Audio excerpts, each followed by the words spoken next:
Have you ever worked with another person before and found it difficult to understand why people do what they do? If so, listen up and we will help you read the situation and teach others as well. Ethan and I have been researching and studying EQ for about 3 months and have gained knowledge about how to become experts on the topic. This video will be a step-by-step guide to help you instruct others on how to develop their EQ or emotional intelligence to help them work better with other people in their careers. The whole training package should take about 80 minutes to complete, with each segment being about 15 to 25 minutes or less. We will be training you on how to talk to an audience of college students of about 22 years old. They are not the most experienced when it comes to the topic of EQ, so when training them, you need to make sure you talk about and discuss each point clearly. According to Forbes magazine, EQ is a major factor in becoming successful in the workforce. In fact, 90% of top performers score high in EQ. In this training session, you will be training your audience on how to increase their emotional intelligence and manage intense emotions. The overall goal we want this audience to leave with is emotional awareness management, to become aware of themselves emotionally but also others around them. The training will begin with introducing the main ideas that the trainer will be covering throughout the lesson. Then, the instructors will play the video on YouTube or in the embedded presentation and let the audience watch it and reflect on the material shown in the video. There should be no worksheet necessarily in this section because the material is straightforward and labeled in the packet. The segment will end with 3 main questions to ask for them to write down and reflect upon. The 3 questions are in relation to the main points that the instructors will be covering throughout the training session. The main goal of the training is to cover emotional intelligence management. The 2 main ideas that we will be covering throughout the training is increase emotional intelligence and managing intense emotions. The way we have decided to define emotional intelligence is the ability to identify and manage your own emotions and identify the emotions of others. It is generally said to include 3 skills. Emotional awareness is the ability to identify your own emotions and those of others. Emotional harnessing is the ability to harness emotions and apply them to tasks like thinking and problem solving. And emotional management is the ability to manage emotions, including the ability to regulate your own emotions and the ability to cheer up or calm down another person. This is a video you are going to show your audience because it briefly talks about emotional intelligence. Career growth. We all want it. Whether that's a new role, responsibilities, or management opportunities, you know the skills you need to acquire to reach the next rung. But what if skills aren't enough? Consider this. People are changing their careers more than ever. Some say as much as 5 to 7 times in a lifetime. And with the rise of artificial intelligence and other technologies, the hard skills you're racing to learn might just become obsolete. But there's something else to focus on: emotional intelligence. It's the ability to have deep awareness of your own emotions and the emotions of others, and use this information to guide your thinking and actions. Research shows a person's emotional quotient, or EQ, can be a more effective indicator of potential success than their IQ.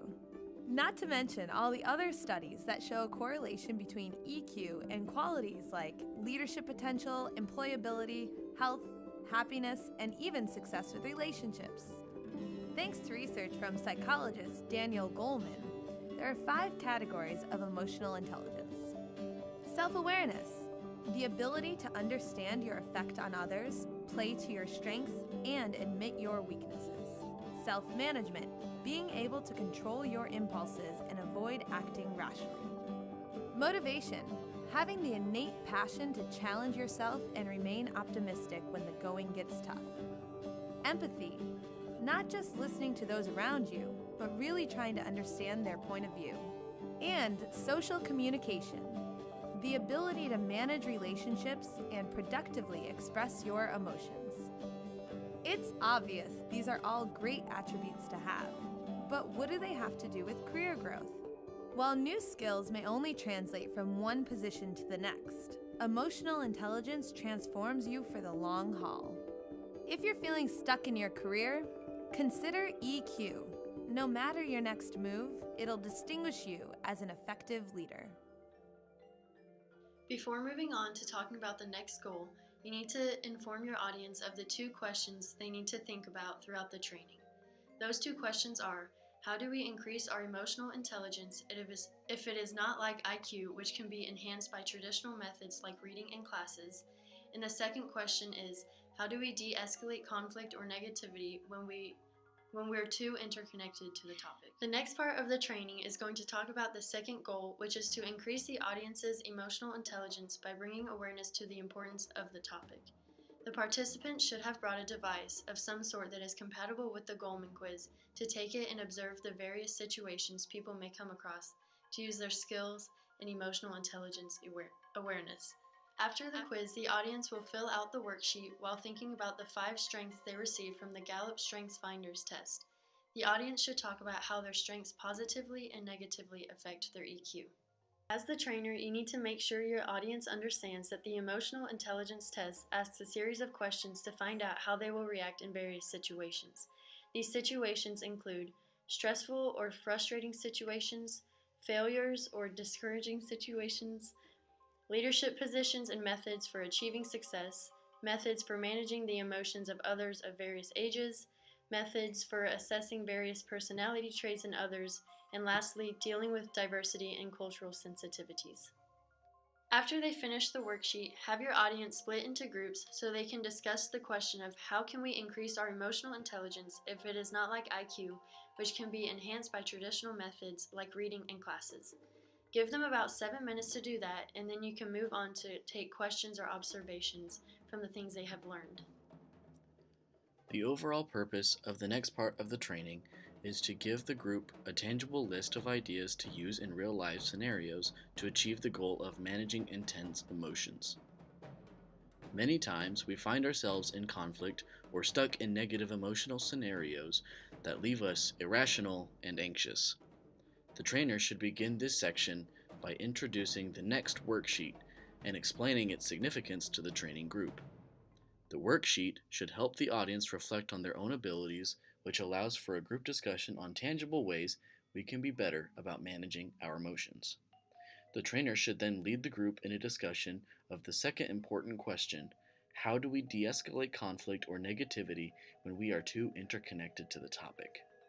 This should be a time for the trainer to allow the group to discover how they are tied to the interactions they are in and develop ways to effectively handle themselves. Then, the trainer should close this part of the training with final thoughts and questions. Have the class write down their top 5 ways they reduce their negative feelings toward people. While your audience is doing that, you should also write down your top 5 ways to handle a situation of being upset with someone. Once everyone has finished writing theirs down and has gathered their thoughts, have a class discussion and review what they said while sharing what is on our list.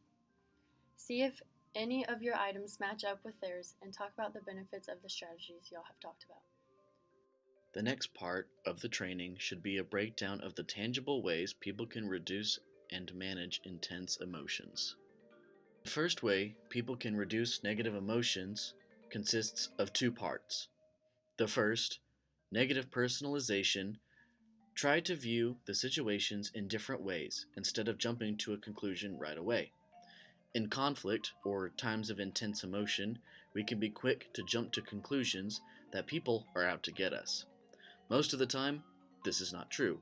Negative personalization only makes how we treat other people worse. The second, negative feelings of rejection. Create multiple plans for each situation. That way, if one doesn't work out, you have other options to turn to. This will keep you from freezing when turned down and allow you to keep moving. Rejection is always hard. However, being mindful and thoughtful of your actions and a careful, calm, cool, and collected individual may turn the tides of their luck. The second way you are able to reduce negative emotions is by the ability to stay cool and manage stress. You can do this by 1. When you are feeling anxious, put something cold on your head and get some fresh air. Doing this allows for your brain to rejuvenate, and the fresh air will help you think more clearly. When you are not thinking clearly, stress can become more overwhelming than it should, and it can start to affect a lot of things. Step outside when you are stressed, take a break, and become refreshed. 2. If you are feeling fearful or depressed about a situation, get some exercise. Our bodies tend to work better when energized. The way our body feels is usually the way we end up acting. So if your body is feeling sluggish, you're more than likely not going to want to handle the conflict in the correct way. By energizing your body, your attitude will greatly increase because your body has started to become active and wake up. The ability to be assertive and express difficult emotions when necessary. Try using the equation of I feel X when you do Y in situation Z. Using I feel statements puts into perspective a stance of non-aggression that will help open up the other in conflict for negotiation. The fourth way to reduce negative emotions is by the ability to stay proactive and not react in the face of a difficult person. Before you say something you will regret when you are angry, take a step back and take a deep breath and count to 10. Think about what you really want to say. Also, try putting yourself in the other person's shoes and see how they would feel during the situation. By putting yourself in their shoes, you allow yourself to see how you would want the situation to be handled, and then you can configure a plan off that. The ability to bounce back from adversity. Everyone is going to come across difficult situations in their lives. It is the way we bounce back from them that is what makes us strong. Adversity is the water that makes us grow. We learn and adapt and are able to correct inappropriate behaviors. Keep a positive mindset and always look to improve. Tell your audience they are to think about how they can learn from each challenge that is put in their path. The way to reduce negative emotions is by being able to express intimate emotions in close, personal relationships. Being open with another person is important because relationships are things that can help us get through hard times. Having someone who truly understands you is nice to have when you are overwhelmed and do not know what to do next. Choose a few good friends to invest in and allow them to help you when you are stressed. This will also help your EQ grow because they can teach you ways to read others' emotions and how to handle them. The trainer should then close out this segment of the training session with a group discussion asking the question, how do we de-escalate conflict or negativity when we are too interconnected to the topic? This is an opportunity for the class to be able to use the techniques they just learned about in their discussion, and then allow time for final questions before moving on to closing out the training. This is the concluding point of the training session. It will contain the debrief, the summary, and the conclusion. The goal in the conclusion is to summarize the main points and make sure the audience is aware of the importance of emotional intelligence and what it is exactly. Make sure to debrief the training group with a summary of what you've discussed previously and a charge for how they can use it in the future moving on. Remind your audience that emotional intelligence is the ability to identify and manage your own emotions and identify the emotions of others. Go over the 3 skills that are involved with emotional intelligence. 1. Emotional awareness, or the ability to identify your own emotions and those of others. 2. Emotional harnessing, the ability to harness emotions and apply them to tasks like thinking and problem solving. 3. Emotional management, the ability to manage emotions, including the ability to regulate your own emotions and the ability to cheer up or calm down another person. Taking the scores the audience members have received after taking the Goleman quiz, they should remember them in your everyday life. Being aware of where you stand when it comes to being aware of your emotions and others is going to help you in many areas of your life. Emotional intelligence is something that is used every day of our lives. Whether we realize it or not, it can play a big role in our success and how long our relationships last. It is able to affect many areas of our lives, from relationships to future success in jobs. And this closes out the training.